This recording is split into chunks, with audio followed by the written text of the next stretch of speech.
নমো ব্রহ্মণ্য দেবায় গো ব্রাহ্মণ হিতায় চ জগদ্ধিতায় কৃষ্ণায় গোবিন্দায় নমো নমঃ। জয় ভগবান শ্রীকৃষ্ণ। নমস্কার বন্ধুরা, আজকে নতুন পর্বে আপনাদের সকলকে স্বাগত জানাই। বছরের অন্যতম গুরুত্বপূর্ণ একাদশী আসতে চলেছে, যেটি ভৈমী একাদশী বা ভীম একাদশী বা জয়া একাদশী নামে আমাদের কাছে পরিচিত। আজ আমরা শুনব ভীম একাদশীর নিয়মবিধি ও সময়সূচি এবং ব্রতকথা ও মাহাত্ম্য। সনাতন হিন্দু ধর্মের যে কোনো মানুষের কাছে ভীম একাদশী অত্যন্ত তাৎপর্যপূর্ণ একটি তিথি। ভীম একাদশী পালন করলে ব্রতের পাপ নষ্ট হয় এবং পুণ্য লাভ হয়, সুস্থ নিরোগ দীর্ঘ জীবন লাভ করা যায়। ভীম একাদশী করলে মনের কামনা পূর্ণ হয়। এছাড়াও ব্রতীর মনে শান্তি আসে এবং আধ্যাত্মিক উন্নতি হয়। ভীম একাদশীর উপকারিতা বলে শেষ করা যাবে না। বন্ধুরা, অশেষ উপকারী এই ভীম একাদশী বাড়িতে থেকে খুব সহজেই পালন করা যায়। একাদশীর আগের দিন নিরামিষ আহার করতে হয়। ভীম একাদশীর দিন ভোরে স্নান করার পর কাঁচা কাপড় পরে ভগবান বিষ্ণুকে স্মরণ করে ব্রতের সংকল্প নিতে হবে। ভীম একাদশীতে শারীরিক কারণে নির্জলা উপবাস বা সম্পূর্ণ উপবাস করতে না পারলে একাদশীর বিধি নিয়ম অনুযায়ী আহার করবেন। মনে রাখবেন, একাদশী করার অর্থ শুধুমাত্র আহারের বিধিনিষেধ নয়। একাদশীতে ভগবান বিষ্ণুকে নিরন্তর স্মরণ মনন এবং জপ ধ্যান করাই হলো একাদশীর মূল বিষয়। যারা রাত জাগতে সক্ষম, ভীম একাদশীর দিন রাত্রে হরিনাম এবং হরিস্মরণ করে কাটাবেন। পরের দিন সকালে সাধ্যমতো ব্রাহ্মণ ভোজন বা দরিদ্র মানুষকে কিছু দান করে তারপর পারণ করুন। পারণ করে উপবাস ভঙ্গের আগে ব্রাহ্মণ ভোজন করাতে পারলে সবচেয়ে ভালো হয়। তবে সবটাই করবেন নিজের শরীর বুঝে। উপবাস বা আহার নিজের শারীরিক অবস্থার দিকে খেয়াল রেখেই করা উচিত।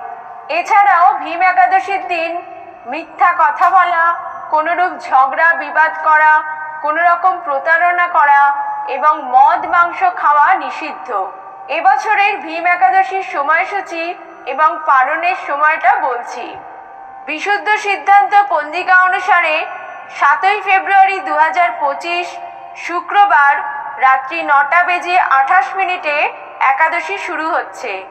8ই ফেব্রুয়ারি শনিবার রাত্রি 8:16 একাদশী ছেড়ে যাচ্ছে। এই দিন অর্থাৎ 8ই ফেব্রুয়ারি শনিবার স্মার্ত গোস্বামী এবং নিম্বার্ক মতে ভীম একাদশী পালিত হবে। পারণের সময় 9ই ফেব্রুয়ারি রবিবার সকাল 9:59 মধ্যে পালন করে নেবেন। মাঘ মাসে শুক্লা একাদশীতে ভৈমী একাদশী বা ভীম একাদশী পালন করা হয়। শারীরিক এবং মানসিক সংযমে থেকে এই একাদশী করতে হয়। দান, জপ, তপ, হোম কিংবা গোটা পৃথিবী দান কোনো কিছুই ভীম একাদশীর সমতুল্য নয়। ভীম একাদশীর ব্রতকথা। মাঘ মাসের শুক্লা একাদশী পালন করেছিলেন পঞ্চপাণ্ডবের মাতা কুন্তী দেবী। তার এখন বয়স হয়েছে, তার ওপর মাঘের শীত। হিন্দুর ঘরের বিধবা তিনি। স্নান না করে কি করে একাদশী পালন করেন? তাই শীতের মধ্যেই হিহি করে কাঁপতে কাঁপতে স্নান করার জন্য পুকুরে গেলেন। সেই সময় মধ্যম পাণ্ডব ভীমের সামনে তিনি পড়লেন। ভীম দেখেন মা শীতে কাঁপছেন। দেখেই তো শীতের ওপর তার রাগ হলো। তিনি তখন যাচ্ছিলেন মাঠে লাঙল দিতে। তখন ফালটা খুলে নিয়ে বেশ কষকষে গরম করে জয় কৃষ্ণ বলে দিলেন পুকুরে ডুবিয়ে। দেখতে দেখতে এত যে শীত, সে ভয়ে কোথায় চলে গেল। পাণ্ডব সখা কৃষ্ণ মধ্যম পাণ্ডবের মান রক্ষা করলেন। কুন্তী দেবীও শীতের হাত থেকে মুক্তি পেলেন। একদিন বরুণদেব অগ্নিদাহের জ্বালায় গোটা স্বর্গময় ছোটাছুটি করে শেষে শ্রীকৃষ্ণের নিকট গিয়ে বললেন, প্রভু, আমার সর্বগাত্র জ্বলে গেল। এই জ্বালা থেকে কিসে রক্ষা পাই তাই আমায় বলুন।